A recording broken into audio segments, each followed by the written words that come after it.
18 चक्के लड़ीले नियन्त्रण गुमाएर पल्टिँदा 2 को मृत्यु 4 घाइते। खबर पाए लगत्तै करणदिघो पुलिस र दमकल पुग्यो घटनास्थलमा। मृतकहरूलाई पोस्टमार्टमको लागि उपचारार्थ लगियो अस्पताल, साथै घाइतेहरूलाई भर्ना गरियो अस्पतालमा।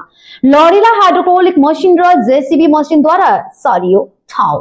রঞ্জন কুন্ডু। আচ্ছা কি ঘটনা ঘটেছে আজকে? একটা মর্মান্তিক দুর্ঘটনা এই কিছুক্ষণ আগে হয়ে গেছে টুঙ্গিদিঘির বুকে, একদম টুঙ্গিদিঘি বাস স্ট্যান্ডে মোটামুটি আনুমানিক 8:30 নাগাদ একটা বড় ধরনের একটা ট্রেলার, লোডিং ট্রেলার, যেটা খুব দ্রুত গতিতে আসে এবং ঠিক যেই যা 4 মাথার মোড়টা সেই জায়গাটায় একদম ট্রাফিক সিগন্যাল ক্রস করে রীতিমতন গাড়িটা এখান থেকে এত স্পিডে যায় যে পাল্টি খেয়ে ডিভাইডার, যে রাস্তার মাঝখানে ডিভাইডার আছে সেই ডিভাইডারগুলোকে 2-3 টুকরো করে একদম ডিভাইডারগুলোকে ছন্ন বিচ্ছন্ন করে গাড়িটা পুরো পাল্টি খেতে খেতে গিয়ে পাশে বেশ কিছু রাস্তায় লোক দাঁড়িয়েছিল, সেই লোকগুলোকে নিয়ে একদম চলে গেছে এবং লোকগুলো বেশ কিছু লোক ওখানে তার নিচে চাপা পড়েছে এবং সেই সঙ্গে সঙ্গে অতি দ্রুততার সঙ্গে করণদিঘি থানা প্রশাসন এবং আশেপাশের সমস্ত লোকজন মিলে, স্থানীয় লোকজন মিলে ইতিমধ্যে উদ্ধার কার্য চলছে।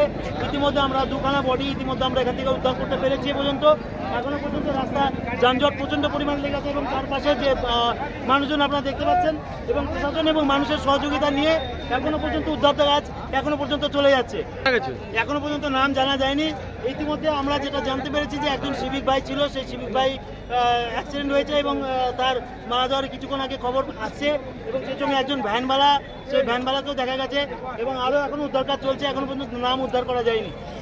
जल जीवन मिशन परियोजना मार्फत हरेक घरमा खानेपानी पुर्याउने कामको भयो थालनी। गाउँलेहरूले खानेपानी आयोजनाको सम्बन्धमा भिडियोलाई गरेका थिए अपिल। मालदाको चकनगर ग्राम पञ्चायतको दोवा खोक्सन गाउँलाई दिएको थियो परियोजना। आयोजनाको परियोजना नम्बर MS1372 रहेको भनाई। योजना आफ्नो गाउँको सट्टा नेङ्ग्रा सिमुल क्षेत्रको अर्को गाउँमा सञ्चालन। दोवा खोक्सन गाउँवासी विभाग प्रति भए रुष्ट। भिडियोले सबै कुरा बुझेर आश्वासन कदम चाल्ने दिए आश्वासन। राजनीतिक स्वार्थका लागि योजना अन्यत्र सार्न खोजेको गाउँवासीको आरोप। प्रशासनले कारवाही नगरे गाउँवासीले दिए आन्दोलन गर्ने चेतावनी। এই জায়গাটাতে জল আমরা হতে জল যেন হয় এটাই আমরা চাই, যেন জিনিসটা ঘুরে না যায় এটাই আমরা চাই। এটা হচ্ছে রাজনৈতিক একটা ষড়যন্ত্র, জিনিসটা যেন ঘুরে যায় এটাই ওরা চাইছে। বিরোধী যারা করেছে তারাই এটা চাইছে। আমার নাম তবু বিশ্বাস, আমি আমার বাড়ি ন্যাংরাশিমুলি। एक अटो चालक को आर्थिक अभावमा दिन सकेनन् माध्यमिक परीक्षा, तर आफू जस्तै अर्का विद्यार्थीलाई गरिरहेछन् सहयोग। মূল্য অটো পরিষেবা কি বলবেন? আমি বেশি দূর পড়াশোনা করতে পারিনি, এবার অনেক ছাত্রছাত্রী আছে অটো রিজার্ভ করতে পারে না, তাদের জন্য বিনামূল্যে অটো পরিষেবা, কোনো ভাড়া লাগবে না, শুধু মাধ্যমিক পরীক্ষার্থীদের জন্য। ভবিষ্যতেও উচ্চ মাধ্যমিক করার চিন্তা ভাবনা আমার এরকম একটা আছে। মানে নিজে থেকে গ্যাস পুড়িয়ে? হ্যাঁ, নিজে থেকে, কারোর কাছ থেকে কোনো সাহায্য নয়, নিজে থেকে। এটা আমার নিজের ইচ্ছা ছিল অনেক দিনের এটা করার, তাই আমি করেছি। কি বলতে চান, মানে কি জন্য এই মাথাতে এলো? মাথাতে এলো এটা হচ্ছে অনেক ছাত্রছাত্রী আছে তারা যারা হচ্ছে অটো রিজার্ভ করতে পারে না বা পয়সার জন্য লেটে আসতে হয়, সেই তাদের জন্য এই পরিষেবাটা। কি নাম আপনার? আমার नाम चिरंजीत शाह।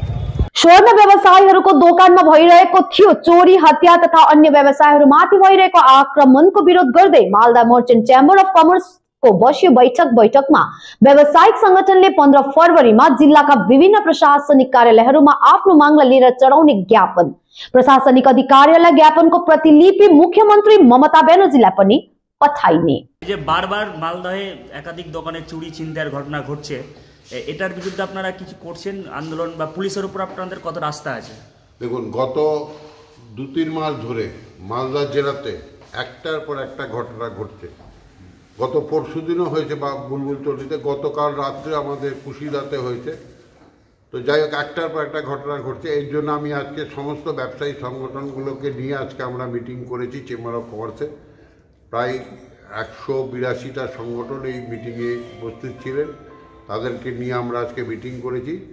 এখানে সিদ্ধান্ত হয়েছে প্রতিটা ব্লক থেকে, প্রতিটা জেলা থেকে, আমাদের জেলা থেকে মাননীয় পশ্চিমবাংলার মাননীয় মুখ্যমন্ত্রী শ্রীমতী মমতা বন্দ্যোপাধ্যায়ের কাছে একটা করে ব্যবসায়ীদের ডেপুটেশন যাবে। সেই ডেপুটেশন 182টা ডেপুটেশন মুখ্যমন্ত্রীর কাছে যাবে এবং সেই ডেপুটেশন থ্রু ডিস্ট্রিক্ট ম্যাজিস্ট্রেট আমাদের শহরে ডিএমের থ্রু দিয়ে যাবে। আমাদের বিভিন্ন ব্লকে বিডিও বা এসডিওর থ্রু দিয়ে যাবে, কোথাও আইসি থাকলে সেখানে আইসি থ্রু দিয়ে যাবে। এই থ্রু দিয়ে আমরা মাননীয় মুখ্যমন্ত্রীর কাছে আমাদের নিরাপত্তার দাবিতে, শুধু ব্যবসায়ী বলে না, সাধারণ মানুষ আজকে আতঙ্কিত, বাচ্চাদের পড়তে পাঠাতেও মানুষ আতঙ্কের মধ্যে আছে। এই জন্য Malda merchant chamber of commerce আগামী 15 তারিখ বৃহস্পতিবার বেলা 1টার সময় মাননীয় জেলা সমাহর্তার কাছে ডেপুটেশন দিব, এবং এই ডেপুটেশন দেওয়ার পরে আমরা 5-7 দিন ওয়েট করব। যদি আমরা দেখি যে ব্যবসায়ীদের কোনো নিরাপত্তার অভাব, এখন আমরা নিরাপত্তা পাচ্ছি না, এবং যে বিভিন্ন জায়গায় শহরে মদ বিক্রি হচ্ছে, গাঁজা বিক্রি হচ্ছে, বিভিন্ন ফেন্সিডিল বিক্রি হচ্ছে, আমাদের অন্যান্য নেশার দ্রব্যগুলো বিক্রি হচ্ছে, এগুলো যদি বন্ধ না হয় সারা জেলাতে, যদি না হয় তাহলে Malda merchant chamber of commerce আগামী দিনে আমরা বৃহত্তর আন্দোলন করে বন্ধ করে সারা জেলায় এটাকে বন্ধ করতে বাধ্য। পুলিশের কাজে কতটা সন্তুষ্ট আপনারা? দেখুন, আমরা পুলিশের কাজে এখন পর্যন্ত যা পেয়েছি, পুলিশ শুধু গ্রেপ্তার করছে, গ্রেপ্তার করলে হবে না, আমরা জিনিসটা উদ্ধার চাই। যেমন ঢাকা জুয়েলারিতে 6 কোটি টাকার মাল আমাদের হারিয়ে গেছে, সেই 6 কোটি টাকার মাল আমরা যা জানতে পারি 6 কোটি টাকার মাল হারিয়েছে, সেই মালটা যদি উদ্ধার না হয়, কাকে গ্রেপ্তার করলো আমাদের বড় ব্যাপার না, কিন্তু উদ্ধার হওয়া দরকার। সেই উদ্ধার যতক্ষণ না হচ্ছে ব্যবসায়ীরা কিন্তু প্রশাসনের উপর আস্থা রাখবে। পুলিশের ওপর কি মানে পুলিশ কি কাজে তদন্ত ঠিকঠাক করছে না? বারবার একই রকমের ঘটনা। দেখুন, পুলিশ তদন্ত করছে কিনা আমরা মাননীয় এসপির সঙ্গে 2-3 বার দেখা করেছি, কিন্তু আসল জিনিস হচ্ছে উদ্ধার হওয়া মাল। সেটা যদি আমরা না পাই, আমরা গল্প শুনলে তো আমাদের কোনো লাভ হবে না। আমরা চাই আমাদের মাল উদ্ধার হোক, ব্যবসায়ীরা যাতে নিরাপত্তাটা যে মধ্যে আছে সেই নিরাপত্তাটা যেন পাই। চুরি বা ছিনতাই বন্ধ করার জন্য মার্কেটগুলোতে আপনারা কোনো সাজেশন বা কিছু কি? আমরা দিয়েছি, বিভিন্ন সাজেশন দিয়েছি। যেখানে যেখানে ওনারা বলেছেন সিসি ক্যামেরা লাগিয়ে দিয়েছে চেম্বার অফ কমার্স থেকে, সমস্ত গ্রামে, হরিশ্চন্দ্রপুরে বলেন, চাঁচলে বলেন, মালদায় বলেন, পাকুয়াতে বলেন, সব জায়গায় আমরা সিসি ক্যামেরা আমরা চেম্বার অফ কমার্স থেকে লাগিয়ে দিয়েছি।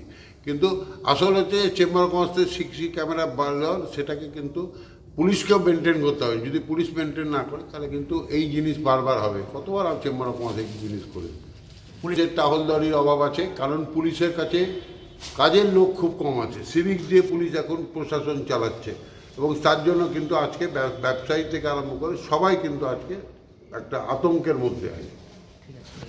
बैकुंठपुर का वनकर्मीलाई मिल्यो ठूलो सफलता, पेंगोलिन को छाला सहित एक पक्राउ। बैकुंठपुर डिभिजन को आमबाडी रेंज का वनकर्मीहरूले बुधबार राते पेंगोलिन को छाला सहित एक आरोपीलाई गरे पक्राउ। आरोपीबाट 80 सेन्टिमिटर पेंगोलिन को छाला बरामद। वन विभाग स्रोतका अनुसार उद्लाबाडी इलाकाबाट आरोपीको साथमा पेंगोलिन को छाला, तराजू अनि मोटरसाइकल सहित क्रेता देखाउने एक व्यक्ति पक्राउ। सोधपुछका क्रममा जंगलबाट पेंगोलिन समातेको आरोपीको स्वीकृति छाला तस्करी गर्ने उद्देश्यले सिलगढी हुँदै नेपाल लगिरहेका आरोपीको भनाई। पक्राउ परेका आरोपीलाई आज जलपाइगुडी जिल्ला अदालतमा गरियो पेश। पेंगोलिन धरा হয়েছে, पेंगोलिन स्केल एक्चुअल डेड बडी কোথা থেকে ধরলেন? এটা উডলাবাড়ি থেকে ধরা হয়েছে। কিভাবে খবর পেলেন? আমাদের কাছে ইনফরমেশন ছিল, আমরা ক্রেতা সেজে গিয়েছিলাম, তারপর ওরা ধরা পড়ে যায়, মালটা নিয়ে আসে সাথে। কজন ছিল? হ্যাঁ, কতজন ছিল? একজন ধরা পড়ে, আরো দুজন পালিয়ে গেছে। কিসে এসেছিল ওরা? ওরা বাইকে এসেছিল, মোটরবাইক। কি করে মূলত এইসব জিনিস?